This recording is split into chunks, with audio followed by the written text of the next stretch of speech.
আসসালামু আলাইকুম, welcome to my channel আমাদের রান্নাঘর। ভিউয়ার্স, আজকে আমি শেয়ার করব সুস্বাদু খেসারি কালাই শাক ভাজির রেসিপি। এই শাকটা সাধারণত শীতের সময়ে পাওয়া যায়। কালাই শাক আমরা অনেকে খেসারি শাক বলেও চিনি।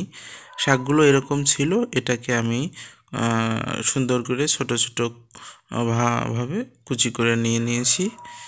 দেখুন ভিউয়ার্স, এই যে এইভাবে কুচি করে নিয়েছি। এখন এটাকে আমি ধুয়ে নেব।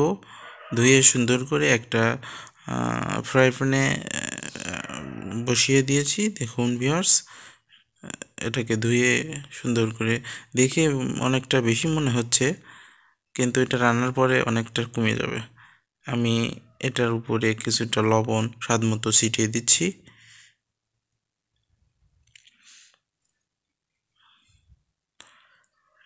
এটাকে এখন 5-6টা কাঁচামরিচ দিয়ে দিচ্ছি, আস্ত কাঁচামরিচ। এটাকে আমি এখন উম, তিন 3 মিনিট রান্না করে নেব, কোনো প্রকার পানি ছাড়া। এটাকে সুন্দর করে একটু ভেজে নিচ্ছি। দেখুন ভিউয়ার্স, শাকের ভিতর থেকে যে পানিগুলো বের হচ্ছে জাল দেওয়ার কারণে, সিদ্ধ করার কারণে, দেখুন এটাতেই সিদ্ধ হয়ে যাবে। এক্সট্রা পানি আপনারা ব্যবহার করবেন না। এক্সট্রা পানি যদি ব্যবহার করেন, আপনার কালাই শাকটা টক হয়ে যেতে পারে অথবা নরম হয়ে যেতে পারে।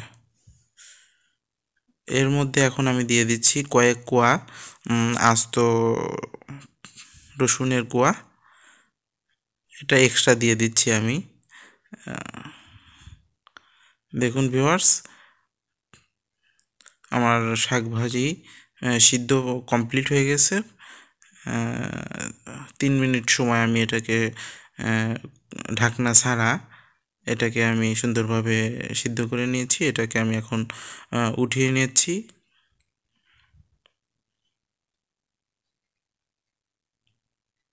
দেখুন ভিউয়ার্স, এটাকে 3 মিনিট কোনো প্রকার পানি ছাড়া সিদ্ধ করার পরে এরকম হয়েছে।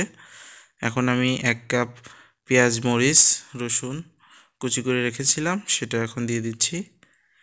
তেল দিয়ে দিলাম।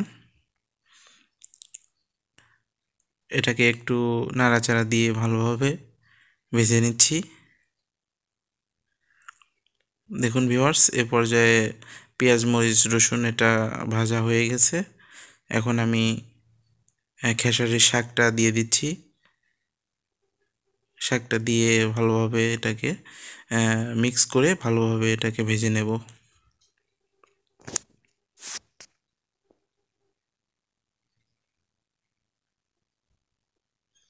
ভালোভাবে এটাকে নেড়ে চেড়ে আর 2 মিনিটের মতো এটাকে একটু ভেজে নেব সময় নিয়ে।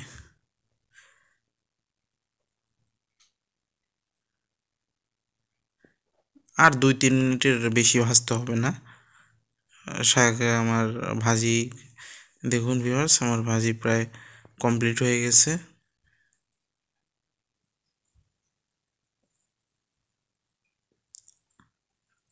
আমার খেসারি শাক ভাজি এটা তৈরি হয়ে গেছে। ঝটপট তৈরি করে ফেললাম। শীতের সময়ের সুস্বাদু মট খেসারি খেসারি কালাই শাক ভাজি। দেখুন ভিউয়ার্স, যারা আমার চ্যানেলটা প্রথমবার দেখছেন তারা প্লিজ আমার চ্যানেলটা সাবস্ক্রাইব করে রাখবেন। পাশে থাকা বেল বাটনটি অবশ্যই বাজিয়ে দেবেন। আর আমার রেসিপিটা ফলো করে আপনারা বাসায় অবশ্যই ট্রাই করে দেখবেন। খেসারি শাকটা অনেক সুস্বাদু খেতে। এটা শীতের সময়ে শুধুমাত্র পাওয়া যায়, অনেক ভালো একটি শাক। এটা আপনারা অবশ্যই আমার রেসিপিটা ফলো করবেন। আল্লাহ হাফেজ, সবাই ভালো থাকবেন।